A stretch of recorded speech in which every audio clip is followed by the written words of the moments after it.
mau duduk sebagai seorang murid mendengarkan apa yang Engkau mau sampaikan bagi kami pada pagi hari ini. Berkati dan urapi kami semua Tuhan. Kuasai pikiran dan hati kami dengan roh-Mu. Ruangan ini dipenuhi dengan kuasa-Mu Tuhan. Sehingga kami semua boleh diberkati lewat kebenaran-Mu pada pagi ini. Terima kasih Bapak, terima kasih. Terima kasih Tuhan.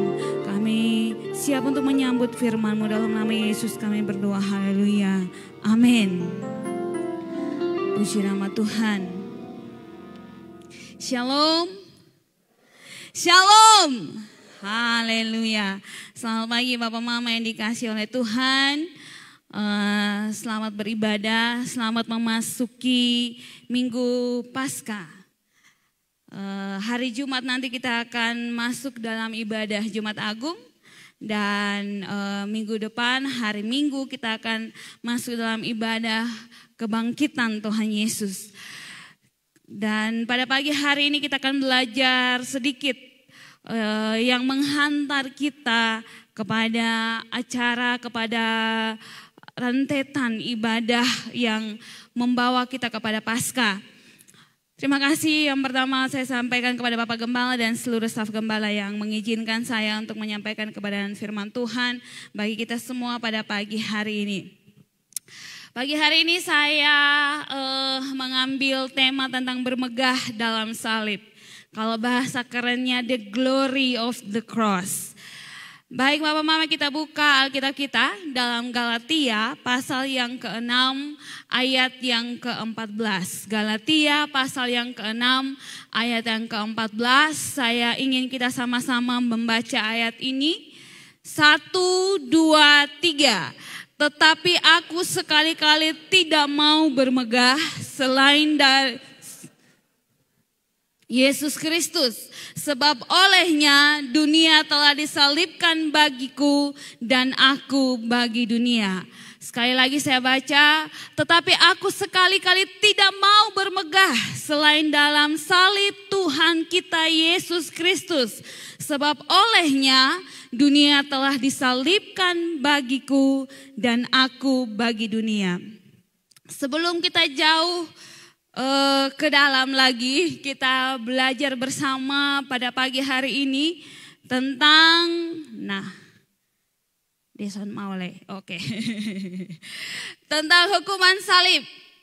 Bapak Mama yang dikasih oleh Tuhan, kalau kita mempelajari sejarah atau fakta tentang hukuman salib, yang pertama adalah bahwa hukuman salib ini diadopsi oleh kerajaan Romawi, kerajaan yang berkuasa pada masa itu, pada masa Yesus disalibkan, dari kerajaan Persia. Jadi pada awalnya hukuman salib ini bukan sesuatu yang umum. Bukan sesuatu yang di mana-mana dilakukan, tidak. Tapi dimulai pada kerajaan Persia, kemudian sempat menghilang karena dianggap terlalu kejam. Dan kemudian kerajaan Romawi ketika muncullah Alexander Agung, ketika muncullah beberapa kaisar-kaisar pada masa itu, mereka mengambil hukuman salib sebagai salah satu bentuk hukuman. Dan mereka bukan hanya mengambil, tapi mereka menyempurnakannya, membuat dia makin lebih menyakitkan. Sehingga pada masa itu hukuman salib adalah bentuk hukuman yang dirancang dengan sengaja untuk menghasilkan kematian secara perlahan-lahan. Dan orang yang dihukum itu pasti akan merasakan nyeri, kesakitan yang penuh penderitaan. Jadi ini bukan hukuman yang hanya sekedar gantung dan selesai. Tetapi sebelum itu terjadi ada rentetan-rentetan, ada hal-hal yang diberikan, hukuman-hukuman yang lain penghantar. Sebelum dia benar-benar akhirnya digantung. Dan hukuman ini adalah hukuman yang terkejam pada waktu itu. Pada masa itu ini hukuman yang terlalu kejam. Bapak Mama yang dikasih oleh Tuhan, yang lain adalah bahwa karena hukuman ini adalah hukuman yang terkejam, hukuman yang paling sadis kalau bahasa lainnya, maka ini merupakan hal yang tabu. Di kalangan orang Romawi ada banyak golongan-golongan dalam Romawi, dan dalam satu kalangan tertentu mereka sangat tabu untuk mengucapkan tentang salib. Karena bagi mereka itu sangat-sangat tidak manusiawi, sangat-sangat kejam. Sehingga di golongan tertentu dalam kalangan Romawi saja mereka tidak akan bicara tentang salib. Bagi mereka kalau ngomong itu sesuatu yang tidak menyenangkan, sesuatu yang ditolak begitu ya. Kalau kita di sini, contohnya kalau kita di sini orang NTT, orang Indonesia Timur makan daging anjing sudah biasa. Tapi bagi golongan-golongan tertentu itu sesuatu yang tidak baik. Apalagi golongan pencinta anjing, pencinta binatang. Waktu kami ada tamu dari luar, ketika mereka tahu kami makan anjing, dosen mau dekat lagi dengan kami. Karena dong bilang dog eater, tukang makan anjing. Dosen mau, karena apa? Karena bagi dong makan anjing itu kita tidak sayang binatang. Jadi dongson mau bergaul dengan kita. Nah, demikian juga bagi kalangan tertentu di Romawi, mereka sendiri sangat menolak untuk menyebut kata salib itu. Karena bagi mereka ini hukuman yang sangat kejam, tidak manusiawi dan tidak pantas. Bagaimana dengan bagi orang Yahudi? Karena Yesus disalib, Yesus adalah orang Yahudi. Apa yang terjadi pada masa itu? Sebenarnya seperti apa pandangan orang Yahudi tentang hukuman salib? Bapak Mama, hukuman salib adalah hukuman yang paling memalukan. Sangat memalukan bagi orang Yahudi. Apa yang mereka pahami tentang hukum ini kita lihat di dalam disampaikan oleh Rasul Paulus dalam Galatia pasal yang ketiga ayat 13. Kristus telah menebus kita dari kutuk hukum Taurat dengan jalan menjadi kutuk karena kita. Sebab ada tertulis terkutuk. Beda dengan hukuman rajam yang dilempari dengan batu, dia masih boleh ada di tanah. Tetapi bagi orang Yahudi, hukuman ini paling sangat memalukan karena dia ditolak. Bukan ditolak di kalangan mereka saja, karena orang yang dihukum mati berarti orang yang sudah berbuat dosa sehingga diasingkan, ditolak oleh lingkungan mereka. Tapi ditolak juga oleh tanah sehingga dia digantung. Makanya dikatakan terkutuklah orang yang digantung pada kayu salib. Bagi orang Yahudi, hukuman salib adalah hukuman yang sangat memalukan. Keluarganya akan merasa sangat malu jika ada anggota keluarganya yang dihukum dengan disalibkan. Nah, bagaimana kaitannya Romawi dengan Yahudi pada masa itu? Kita tahu bersama bahwa pada masa Yesus hidup, kerajaan Romawi lagi berkuasa atas Yerusalem, atas Yudea. Ada Pilatus di sana yang menjadi gubernur mewakili kerajaan Romawi. Dan pada waktu itu orang Romawi akan menghukum orang Yahudi ketika orang Yahudi melakukan pemberontakan. Bagi orang Romawi, orang Yahudi pantas untuk dihukum. Kenapa? Karena mereka ingin membebaskan diri dari kerajaan Romawi. Sehingga semua bentuk kejahatan, semua bentuk kejahatan dihitung sebagai pemberontakan. Dengan demikian, orang-orang itu layak untuk dihukum. Orang Romawi pada masa itu sangat senang menghukum salib orang Yahudi. Karena mereka benar-benar tidak mau keluar dari Yerusalem. Mereka masih mau menjadi penguasa atas Yerusalem. Jadi setiap pergerakan kalau kita baca dalam Alkitab pada kaum Selot itu adalah orang-orang Yahudi yang memberontak untuk supaya mereka bebas dari kerajaan Romawi. Dan kebanyakan yang menerima hukuman ini pada masa itu, pada masa Yesus hidup itu adalah orang-orang dari kaum Selot ini. Sehingga kalau kita baca cerita selanjutnya bagaimana akhirnya Pilatus menawarkan supaya kalau bisa Barnabas saja yang akan dihukum. Tetapi tetap mereka menyatakan bahwa mereka lebih mau Yesus yang dihukum. Bapak Mama yang dikasih oleh Tuhan, jadi ini sekilas tentang bagaimana hukuman salib itu. Kita lanjut dengan kembali ke ayat kita tadi. Saya mau penggal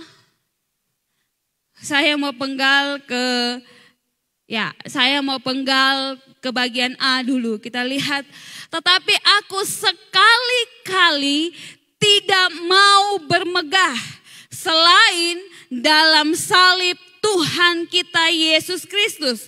Kalau kita belajar dalam terjemahan yang lain, Paulus bilang begini, aku dilarang untuk bermegah kecuali di dalam salib Tuhan kita Yesus Kristus. Kita lihat kata bermegah. Kalau di dalam terjemahan bahasa Indonesia, kata bermegah ini pisah dari kata dalam ya. Dalam terjemahan bahasa Indonesia kata bermegah ini masih ada kata yang lain yang dipakai di ayat itu, yaitu selain dalam ya kan. Tetapi kalau dalam bahasa aslinya bermegah dalam ini menjadi satu frase, menjadi satu kata yang dekat. Kata bermegah sendiri kalau diterjemahkan berarti to boast, to glory, to rejoice, proud of. Artinya bahwa to boast ini menyombongkan diri. To glory ini mengangkat diri, memuji diri, memuliakan diri. To rejoice, bersuka, bergembira, dan bangga yang terakhir. Kata ini kalau digabung dalam frase itu bermegah dalam, bukan saja soal menganggap sesuatu itu hebat, melainkan juga apa yang dia anggap hebat itu bisa memperhebat dirinya sendiri. Jadi bukan hanya menganggap bahwa sesuatu itu hebat, tetapi apa yang dia anggap hebat itu bisa membuat dirinya menjadi lebih hebat. Ini juga bisa mengandung makna bahwa orang bangga akan sesuatu, suka atau bangga akan sesuatu, sombong akan sesuatu, dan merasa sesuatu yang dia sombongkan itu, dia layak untuk dihormati oleh orang lain. Jadi misalnya orang merasa bangga dengan hartanya, dan karena harta yang dia miliki dia mau orang lain di sekeliling dia itu tunduk dan taat kepada dia, menghormati dia. Atau misalnya orang bangga dengan kedudukannya sebagai seorang pemimpin, sebagai seseorang yang duduk di dalam jabatan-jabatan tertentu, dan ketika dia lewat dia mau semua masyarakat tunduk kepada dia, semua masyarakat harus hormat kepada dia. Kalau lewat tak salah sedikit lu abis. Nah itu yang namanya proud of, bermegah dalam bahasa aslinya. Jadi kalau orang yang merasa bahwa dia punya sesuatu yang bisa dia banggakan dan membuat dirinya hebat dengan itu dan tidak bisa digantikan oleh orang yang lain, ini yang namanya bermegah dalam. Bapak Mama yang dikasih oleh Tuhan, kalau kita baca di dalam Galatia pasal yang ke-6 ayat-ayat yang sebelumnya, kita akan menemukan bahwa orang-orang Yahudi sangat bangga dengan tanda yang mereka miliki, yaitu sunat. Makanya kalau kita baca bagian-bagian ayat-ayat sebelum, bagian-bagian sebelum dari Galatia ini, kita akan menemukan Paulus sangat menentang itu. Dan mereka merasa bahwa kalau mereka bersunat itu mereka sudah yang paling hebat. Mereka sudah yang paling luar biasa. Saya ingin bercerita sedikit tentang surat Galatia. Paulus menulis ada 2 surat yang Paulus tulis dan isinya agak marah-marah. Satunya Galatia, satunya 1 Korintus. Kita pernah bahas Korintus pada saat kita belajar tentang kasih. Dan Galatia ini adalah satu surat yang Paulus marah-marah sangat luar biasa. Kalau biasanya, kalau Bapak Mama belajar membaca Alkitab, kita sudah lewat perjanjian baru. Tapi kalau Bapak Mama memperhatikan gaya Paulus menulis, biasanya di awal-awal itu dia selalu memulai dengan sesuatu yang menyenangkan. Salam, ya kan? Habis itu salam dia bilang doa untuk jemaat. Aku bersuka karena engkau begini. Dan dia bersyukur karena begini. Selalu dia memuji apa yang ada dalam jemaat itu di awal-awal surat. Tapi kalau Bapak mau memperhatikan surat Galatia, Paulus begitu. Dia langsung marah duluan. Tidak ada basa-basi di awal. Biasanya kalau kita mau omong bye-bye, biasanya kita kan ada sopan-sopan dulu baru kita masuk to the point. Dia tidak. Di dalam Galatia ini Paulus langsung. Kenapa? Karena di Galatia ada ajaran-ajaran sesat yang mengatakan bahwa orang Yahudi yang sudah menjadi Kristen itu adalah orang yang baik. Sehingga orang-orang yang dari agama yang lain, orang-orang yang bukan agama Yahudi, orang-orang Yunani, ketika engkau menjadi Kristen, engkau juga harus disunatkan dulu baru boleh menjadi Kristen. Sama seperti hukumnya orang Yahudi. Ketika ada bangsa yang lain yang mau menjadi bangsa atau mau mengikuti ajarannya orang Yahudi, mereka boleh bergabung menjadi orang Yahudi kalau mereka disunatkan. Dan ajaran ini mengajarkan yang sama kepada jemaat di Galatia. Orang ajaran sesat ini bilang bahwa percaya kepada Kristus saja tidak cukup, harus dimulai dengan tanda. Dan tanda yang harus mereka lakukan adalah dengan sunat. Dan kalau kita baca di bagian yang lain, di bagian awal dari Galatia, Paulus bilang kepada mereka bahwa ada Injil yang lain. Dan Paulus bilang, kalau misalkan ada orang yang bilang dia malaikat sekalipun dan dia memberitakan Injil yang lain, itu bukan dari Tuhan. Karena saking marahnya Paulus kepada jemaat yang ada di Galatia. Dan salah satu yang mereka banggakan adalah sunat. Dan di bagian ini Paulus bilang, aku tidak akan bermegah. Kalau buat terjemahan, aku sekali-kali tidak diizinkan Tuhan untuk bermegah dalam hal apapun. Kecuali di dalam salib Kristus. Tadi saya di awal sudah menceritakan, hukuman salib bagi orang Yahudi adalah hukuman yang sangat memalukan. Hukuman yang sangat tidak dianggap najis bagi orang Yahudi. Kalau Paulus mau bermegah atas salib, itu sesuatu yang kontradiksi dalam pemahaman orang-orang Kristen yang punya latar belakang Yahudi pada waktu itu. Karena bagi mereka itu sangat tidak bisa.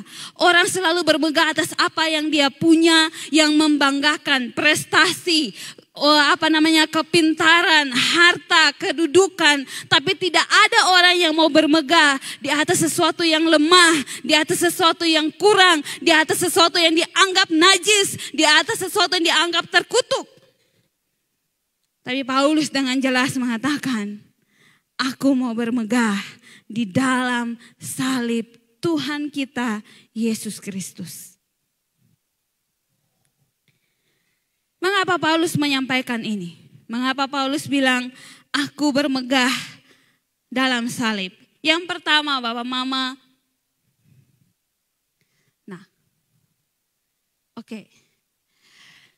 Kenapa Paulus bermegah di dalam salib?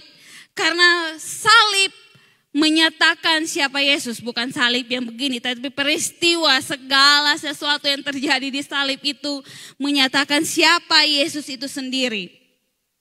Sebelum kita masuk lebih dalam, tadi Paulus bilang begini bahwa aku bermegah, tetapi aku sekali-kali tidak mau bermegah selain dalam salib Tuhan kita Yesus Kristus. Paulus biasanya kalau Bapak Mama belajar, baca baik-baik dengan teliti, Paulus selalu menyebut Kristus Yesus Tuhan kita. Dari Paulus, hamba Kristus Yesus Tuhan kita, dia selalu ngomong begitu. Lebih sering dia Kristus dulu, baru Yesus. Jarang sekali, dan bagian ini yang dia bilang Tuhan kita, Yesus Kristus. Dia mulai dari Tuhan. Tuhan sendiri berarti kalau dalam terjemahan bahasa Yunani kurios. Kurios itu adalah master, orang yang sangat dihormati. Tuan yang memiliki kedudukan yang di atas kita. Dia ngomong Tuhan saja sudah menunjukkan siapa itu Yesus. Kemudian dia mengatakan kata Yesus. Kata Yesus selalu dipakai Paulus untuk menunjukkan bahwa Yesus itu manusia. Langsung kepada pribadi Yesus yang lahir sebagai manusia. Paulus selalu, makanya biasanya Paulus bilang Kristus Yesus karena Paulus selalu mengutamakan ketuhanan Yesus dibanding dari kemanusiaan dalam ketika dia memberitakan Injilnya.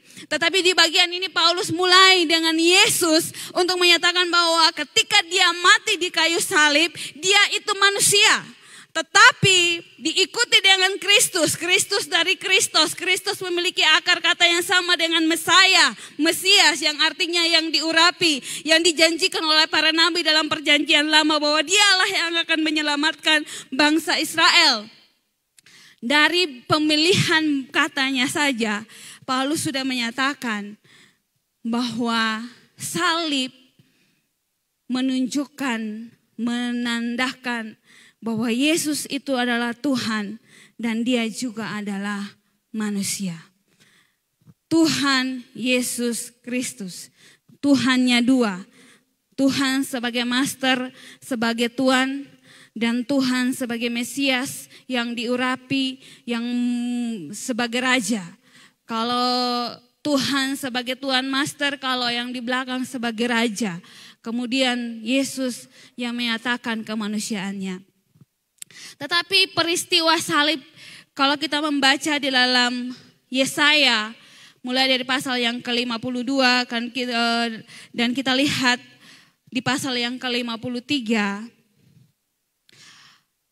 Yesaya menyatakan Yesus sebagai hamba yang menderita.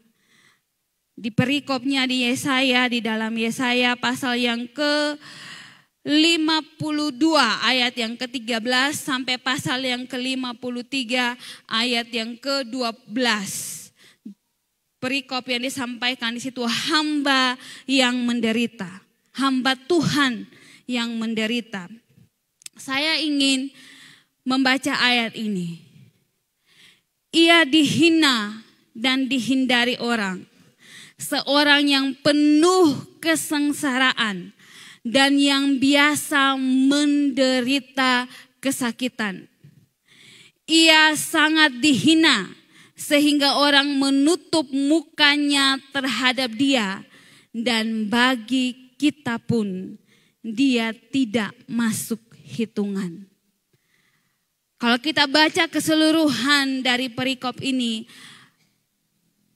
Yesaya sangat menggambarkan dengan detail bagaimana penderitaan Yesus. Dan benar-benar ini merupakan nubuat, tapi benar-benar tergenapi pada saat Yesus disalibkan.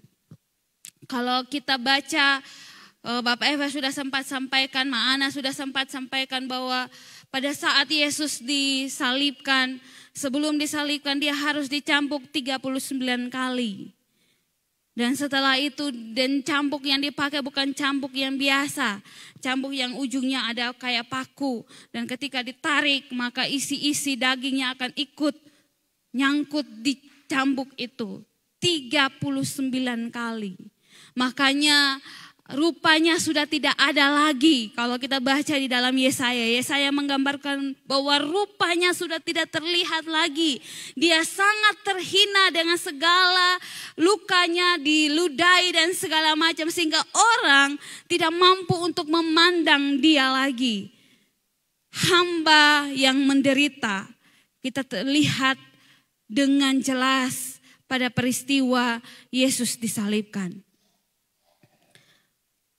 Dan Bapak Mama, kalau kita memperhatikan di dalam bagian ini, kita juga menemukan bahwa Yesus bukan saja hamba yang menderita. Dalam ayat yang lain kita menemukan bahwa pada saat dia disalib, dia juga adalah seorang raja. Terbukti dengan dengan kata yang ditulis di atas kepalanya, inilah Yesus Raja orang Yahudi. Mungkin ditulis dengan tujuan menghina. Mungkin ditulis kalau kita baca ketika Yesus dihadapkan dengan Herodes. Herodes sangat menghina, mencemooh dengan kata ini. Oh, ini Raja orang Yahudi. Tetapi pada kenyataannya dialah memang raja orang Yahudi. Dia adalah hamba pada saat dia menderita, tapi dia juga adalah Tuhan. Dia adalah raja yang memerintah. Kalau Bapak Mama membaca di dalam kitab Daniel, nubuat Daniel tentang Yesus, Daniel bilang begini di dalam ayat yang ke-14, mungkin akan lebih jelas kalau Bapak Mama sampai di rumah mulai baca Daniel pasal yang ke-7. Ini adalah salah satu pasal, salah satu bagian yang menjadi nubuatnya Daniel tentang Yesus dan sangat diagung-agungkan oleh orang Yahudi yang menunjukkan bahwa Yesus itu adalah raja. Di Daniel pasal yang ke-7 14 bilang begini, lalu diberikan kepadanya kekuasaan dan kemuliaan dan kekuasaan sebagai raja, maka orang-orang dari segala bangsa, suku bangsa dan bahasa mengabdi kepadanya. Kekuasaannya ialah kekuasaan yang kekal dan tidak akan lenyap, dan kerajaannya ialah kerajaan yang tidak akan musnah. Dia adalah raja, dia adalah Tuhan, tapi dia juga adalah hamba yang menderita. Salib menunjukkan dua sisi dari Tuhan kita, dua sisi dari Yesus Kristus, bahwa dia adalah raja yang seharusnya diagungkan, kekuasaannya kekal, seharusnya dia dimuliakan, seharusnya dia dieluk-elukan. Tapi dia juga adalah hamba yang rela menderita. Tadi saya sudah sebut bahwa salib membuktikan bahwa Yesus adalah manusia dan sekaligus Yesus adalah Tuhan dari bahasa yang dipakai oleh Paulus dalam pembukaan.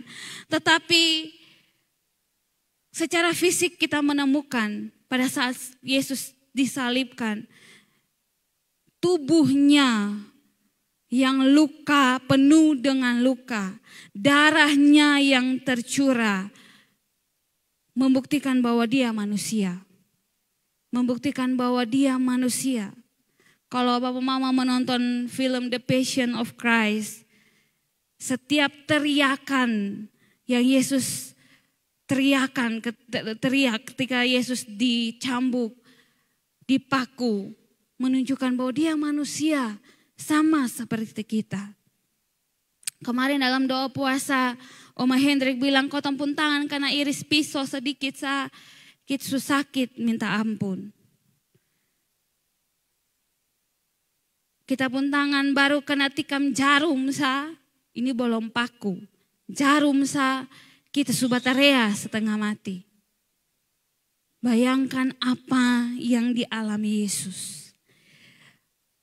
Saya tidak taruh di slide, tetapi ada dua nama atau dua gelar yang diberikan oleh Yesus kepada Yesus.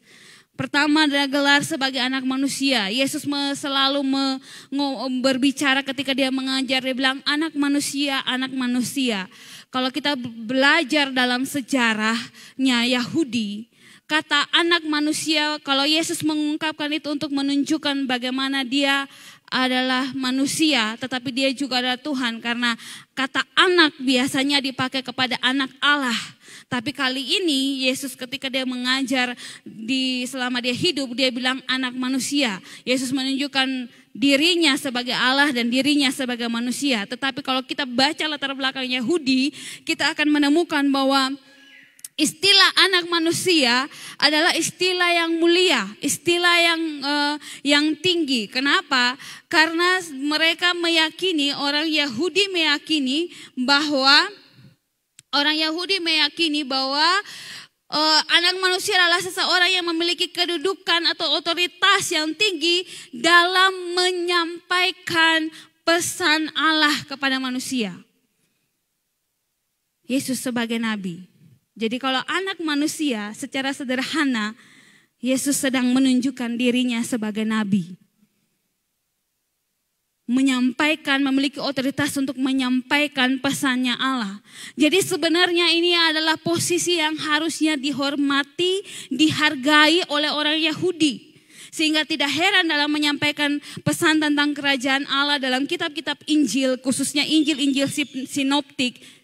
Nah, Injil sinoptik lagi. Injil sinoptik itu Injil Matius, Lukas, dan Markus. Bahasa teologinya Injil sinoptik.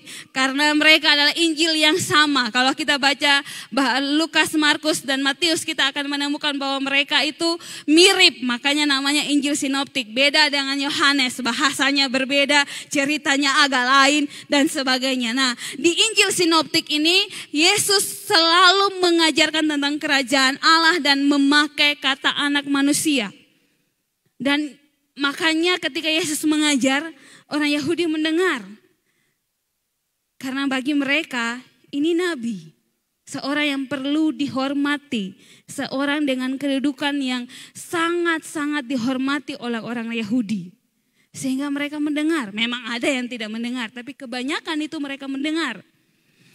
Dan selain anak manusia, tadi kita belajar tentang hamba Tuhan yang menderita hamba.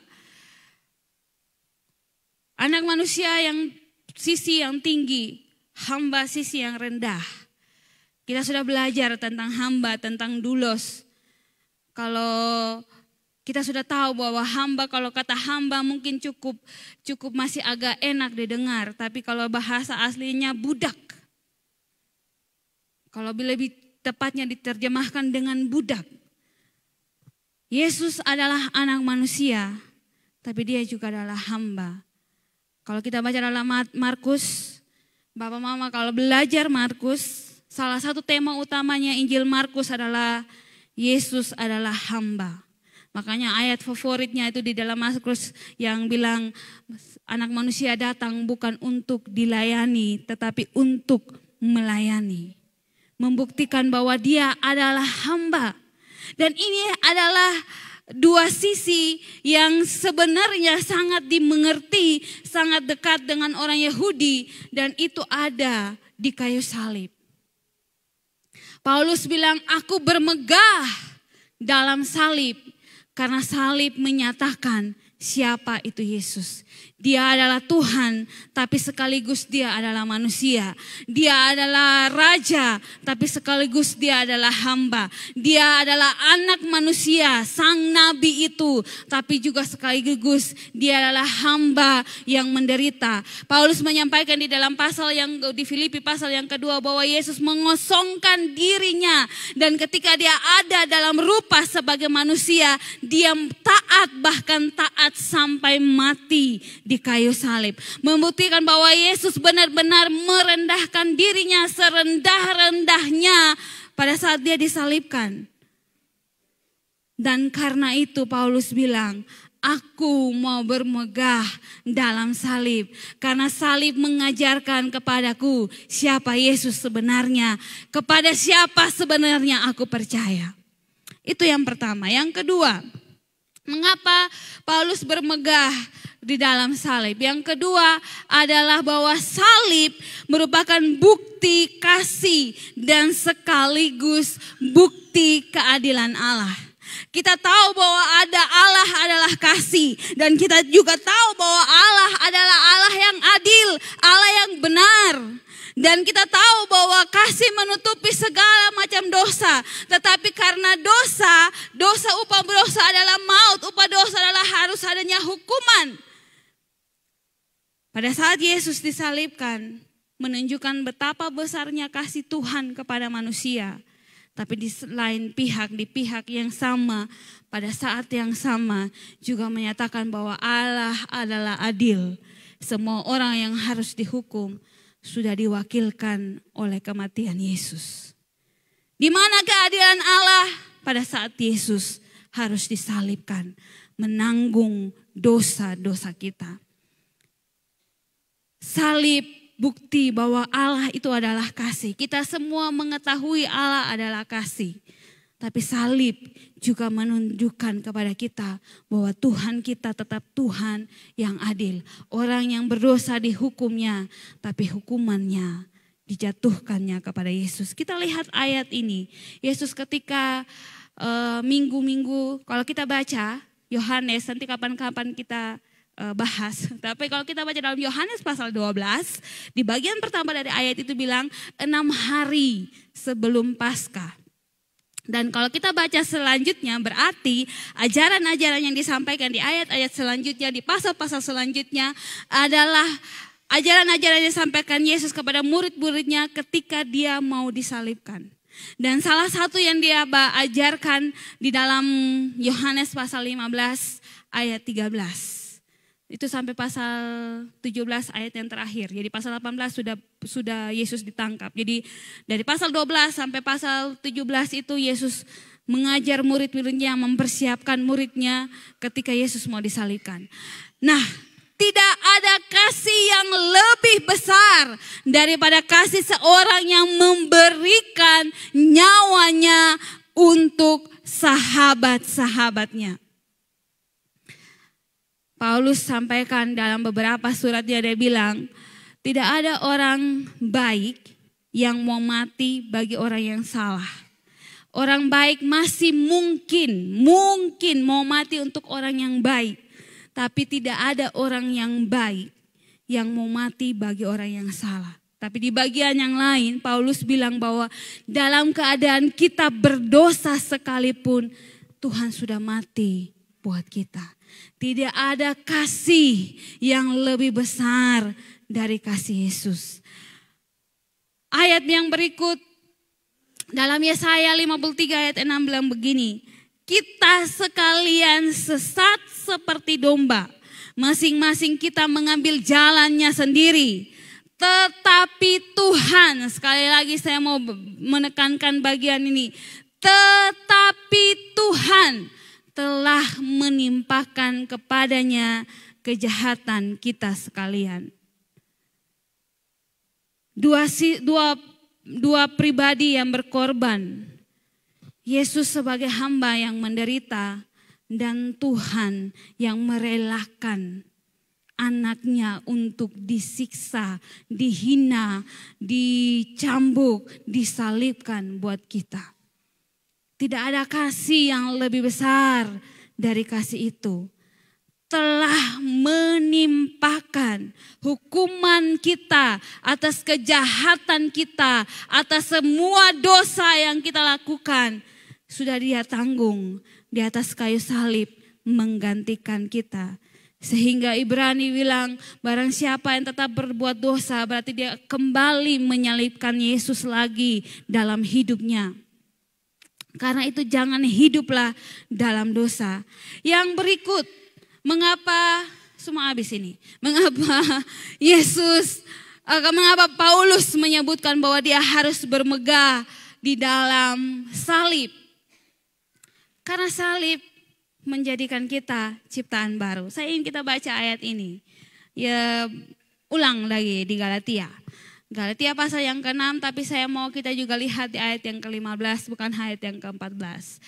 Tetapi aku sekali-kali tidak mau bermegah selain dalam salib Tuhan kita Yesus Kristus. Sebab olehnya dunia telah disalibkan bagiku dan aku bagi dunia. Sebab bersunat atau tidak bersunat tidak ada artinya. Tetapi menjadi ciptaan baru itulah yang ada artinya. Kenapa Paulus mau bermegah di dalam Kristus, di dalam salib Kristus? Karena dia menjadi ciptaan baru lewat salib Kristus. Amin. Kita semua adalah ciptaan baru ketika kita percaya kepada pengorbanan Yesus di kayu salib itu, bukan buat orang lain, tapi buat kita secara pribadi. Pada saat yang sama, maka kita juga sudah menjadi ciptaan baru. Karena Tuhan sudah mengampuni kita, Tuhan sudah membasuh kita dengan darahnya. Dia sudah menyalibkan segala dosa dan kejahatan kita, dia sudah tanggung di atas kayu salib. Sehingga kita menjadi pribadi yang baru, ciptaan yang baru. Kita lihat bagian yang Paulus sampaikan. Sebab olehnya dunia telah disalibkan bagiku dan aku bagi dunia. Sebab oleh kematian Yesus di atas kayu salib, dunia telah disalibkan bagiku. Apa yang dimaksud Paulus ketika dia bilang dunia telah disalibkan bagiku?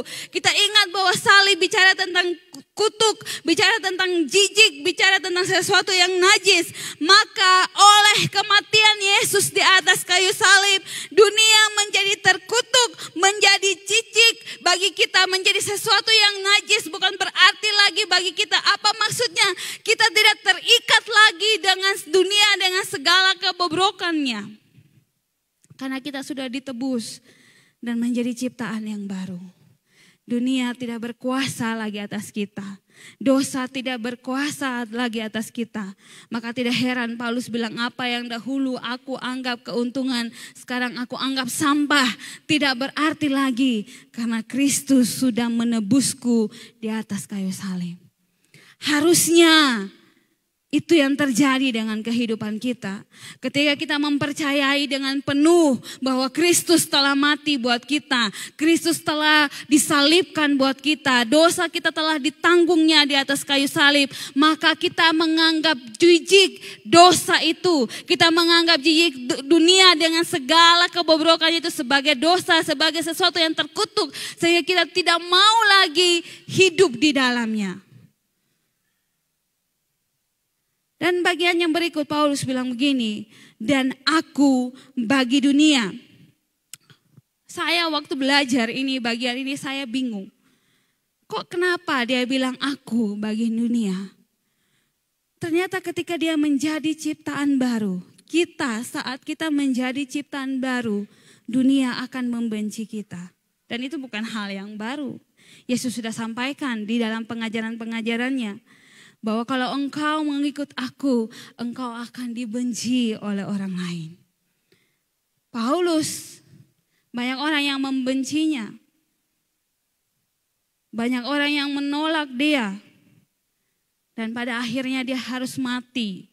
Kalau kita baca dalam Kisah Rasul, kita akan menemukan bahwa Paulus di penjara. Kisah Rasul 28, kita menemukan bahwa Paulus di penjara, penjaranya enak. Karena penjara rumah. Jadi orang-orang masih bisa lalu lalang, ada penjaga di rumah itu, rumah kontrakan. Sehingga kalau kita baca sampai situ saja, kita akan merasa bahwa Paulus di penjaranya masih baik. Tapi kalau kita baca dalam 2 Timotius, surat Paulus yang terakhir dalam semua rangkaian surat Paulus. 2 Timotius merupakan surat yang terakhir Paulus tulis pada saat dia sudah mau dihukum mati. Dan kalau kita baca dalam situ Paulus bilang bahwa dia ada di penjara yang orang saja mau datang sangat susah, sangat terpencil. Tapi ada satu pribadi yang berusaha, Epafroditus atau Epafras atau siapalah namanya. Dia yang berhasil bertemu dengan Paulus. Digambarkan bahwa pada saat Paulus ada di penjara yang terakhir, sebelum dia mati itu, dia di penjara di bawah tanah, hidup dengan tikus-tikus, makan tidak jelas, terang saja tidak ada. Untuk melakukan segala, dia disiksa habis-habisan, dia penjara yang sangat diasingkan dari orang lain. Dan dia sangat menderita dan pada akhirnya dia dihukum mati oleh kaisar sendiri. Untuk menyenangkan orang-orang Romawi. Karena orang-orang Romawi pada saat itu sangat membenci orang Kristen. Sehingga kalau bunuh orang Kristen itu akan dapat kader politik yang banyak. Akan disukai oleh orang-orang Romawi. Sehingga akhirnya Paulus harus dibunuh. dibunuh mati, dihukum mati pada masa itu. Bapak Mama yang dikasihi oleh Tuhan, ketika kita mempercayai salib Kristus, kita menjadi ciptaan baru. Kita tidak lagi hidup dalam dosa, kita tidak lagi menganggap dosa itu sesuatu yang menjijikan. Kita tidak mau lagi melakukan dosa, tapi di lain pihak kita juga akan dibenci orang. Sederhananya bagi anak-anak muda pasti akan ada yang bilang sok suci, ya kan? Di mana-mana pegang Alkitab, Yesus sok suci.